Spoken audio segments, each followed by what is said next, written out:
தொடர்ச்சி மழை அதிகமாக மழை பெய்துள்ளதால் அங்கிருக்கும் மலைகளில் அனைத்தும் ஊட்டி நீலகிரி கீழ்ப்பகுதியில் உள்ள மேட்டுப்பாளையம் வழியாக மழை தண்ணீர் அதிகமாக வெளியேறி கொடிவேரி அணையாக வந்து சேர்கிறது.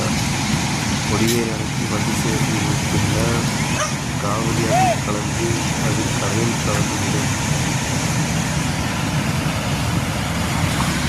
தண்ணீர் அதிகமாக வெளியேறுவதால் யாரையும் குளிக்க அனுமதிக்கப்படுவதில்லை.